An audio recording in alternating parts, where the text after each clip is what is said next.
So, ano nga ba ang global citizenship? Or what is global citizenship? So, global citizenship is a way of living that recognizes our world is an increasingly complex wave of connections and interdependencies. So, it refers to the idea that individuals are a part of a global community and share responsibilities for creating our world a more sustainable and equitable world. So it also emphasizes yung pagiging kukonektado ng bawat tao and bawat kultura, yung pagkakaiba ng tao at ating tradisyon at kultura. And it also refers to the awareness, or tumutukoy rin ito sa pagiging awareness ng tao that we must act with awareness of the global impacts of our decisions, that yung mga actions natin or decisions natin ay maaaring makapekto hindi lang sa ating lugar, sa ating not just in local but maybe in globally.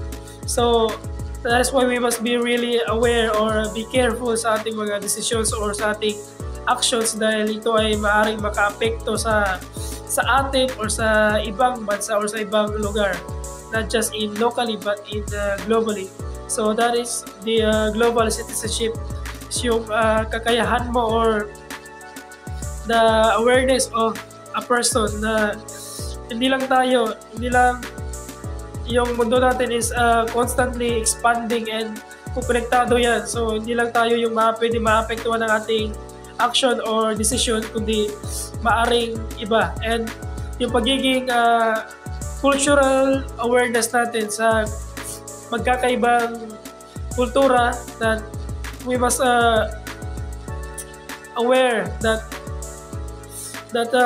someone or somewhere is may magkakaibang tradisyon or kultura na dapat nating tanggapin. So yes, respect diversity or accept diversity or cultural diversity. So yan yung tinatawag na global citizenship. So thank you. Good evening everyone. I am Evelyn Chongkat Bernal from Group 6. So tatalakayin natin ngayon, what is additional meaning of citizenship?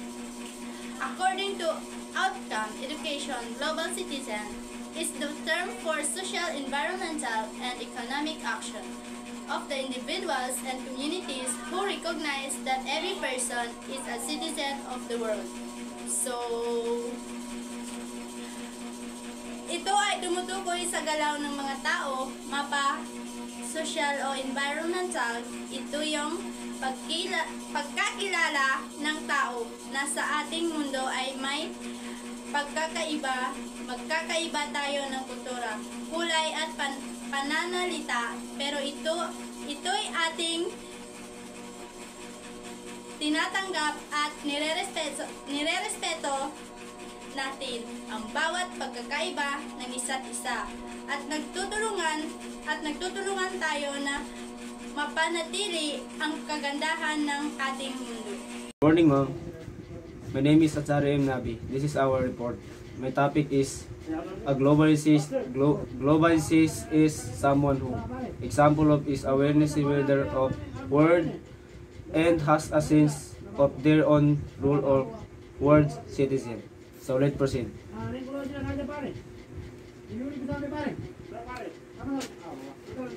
Example, a global citizen is someone who is aware of and understand and with their world and their place is they are citizens of the world. They take an active role in their community and work with others.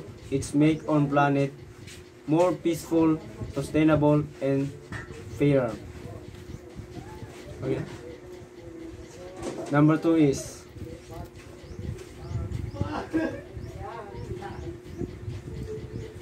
example of respect and values diversity. Valuing diversity means acknowledging and working a build relationship among people in situation with different background and putting policies in place to make maximize the potential of diversity, I can also refer to the idea that diversity can be resources for society development, and what positive result can be achieved when diversity managed correctly. The last is example of has understanding of how word works.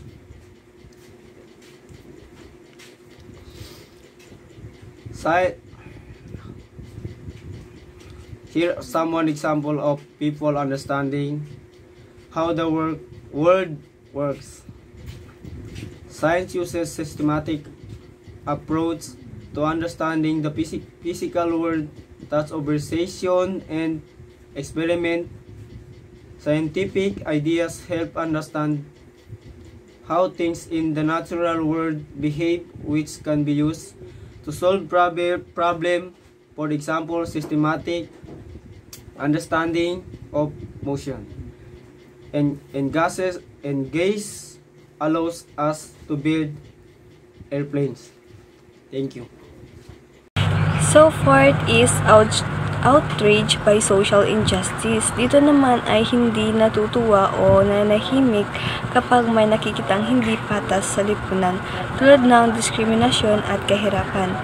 5 is participates and the community at a range of levels from the local to the global. So dito naman is nakikilahok siya sa mga global na usapin tulad ng pagbabago ng klima or karapatang pantao.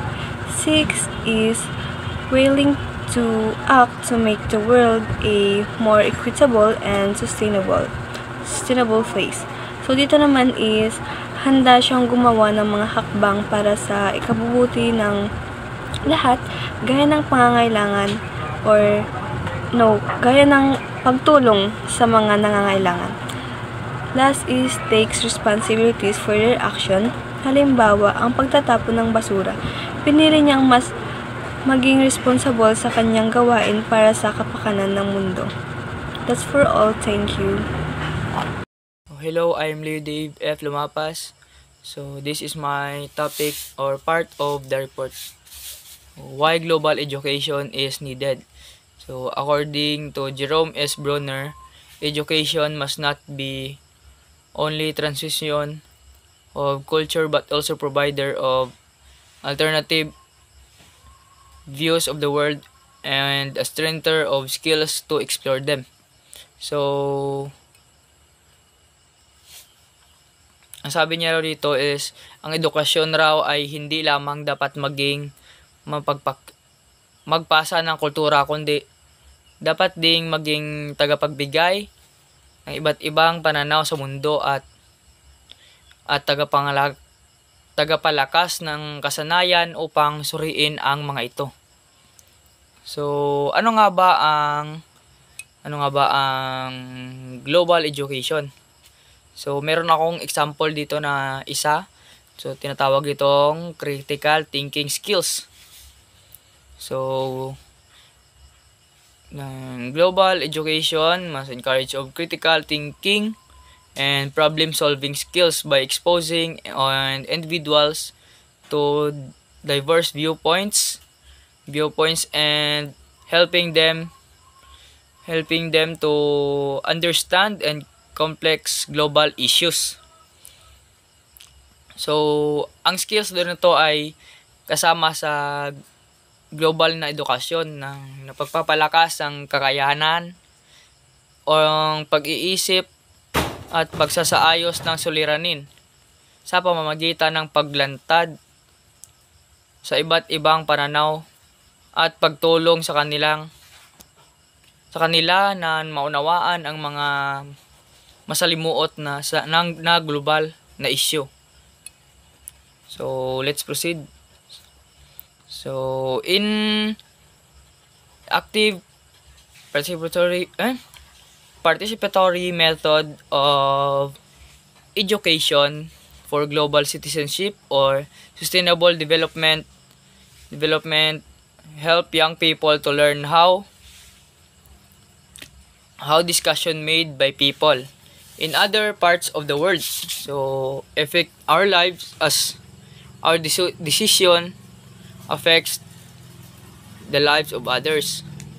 So ang sabi niya dito, ang aktibong partisipadong mga paraan ng edukasyon para magpapaunlad ay tumutulong sa mga kabataan na maunawaan kung ano ang or kung paano nakakaapekto sa ating buhay ang mga desisyon ng ibang tao sa ibang bahagi ng mundo, tulad ng pag-aapekto ng ating mga desisyon sa buhay ng iba.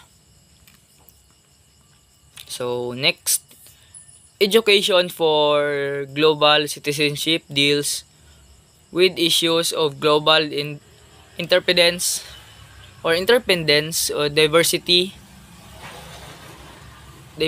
of identity and cultures, sustainable development, peace and conflict, and uniquities of power or resources earned respect. So, ito raw ang edukasyon para sa pagdaigdigan o pakilahok ay tumatalakay sa issue ng pandaigdigang nakakaasa sa isa't isa. So, ang pagkakaiba ng mga identidad ng or kultura, pagpapaunlad na pangmamatagalang kapayapaan at labanan. Labanan at hindi pantay na kapangyarihan, resorso at respeto. Yun lang po. Maraming salamat po. Good day everyone, my name is Cedric Mehnay and today I will be discussing the legacy of current education system. Schools have been traditionally prepared people to pass exams, proceed to the next level and graduate into our workplace. We are now faced the challenges, much greater challenge of raising global citizen. Promoting respect and responsibility across culture, countries, and region has been not at the center of education. Ang mga tao ngayon ay kailangang makapagtapos ng pag-aaral upang magkaroon ng trabaho at ma-promote ang respect and responsibility sa mga kultura,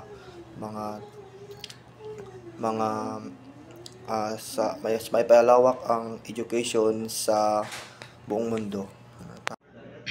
Good day, ma'am. I am Shivin Puig. My topic is lack of teacher capacity.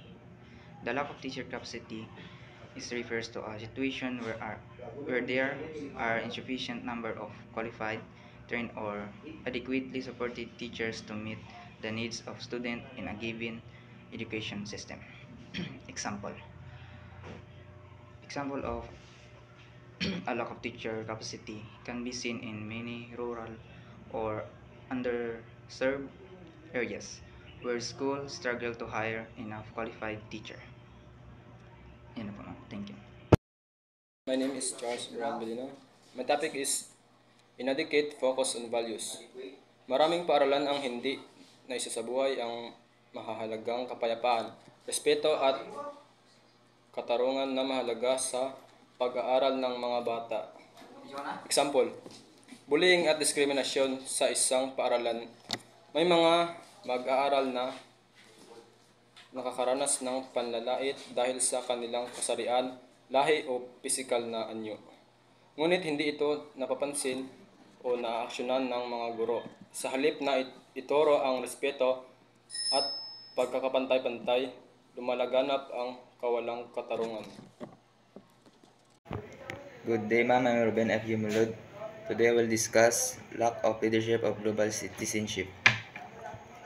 Upang lumika ng isang henerasyon na pinapahalagaan ang mga kabutihang panlahat, dapat natin maunawaan kung paano nakikita ng mga kabataan ang mundo ngayon at ating mga paaralan ay dapat maghanap ng mga paraan upang mapaunlad ang isang mas malawak na pananaw.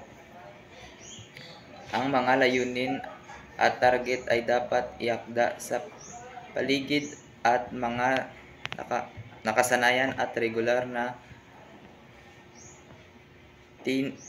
tinasa upang masukat ang pag-unlad. Yun lang po, ma'am. Thank you. Good day everyone, I am Frederick Guerrero. So this is my report. Wait lang boy.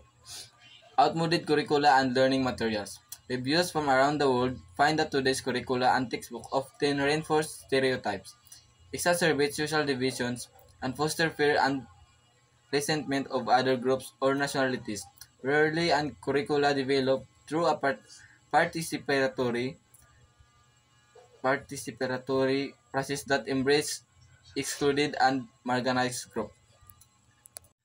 Ang stereotype po ay isang pangkalahatang pananaw. Natuklasan sa mga pagsusuri sa buong mundo na ang mga kurikulum at aklat-aralin ngayon ay madalas nagtataguyod ng mga stereotype. Nagpapalala ng pagkakabahabahagi sa lipunan at nagpapalaganap ng takot at galit sa ibang grupo o nasyonalidad.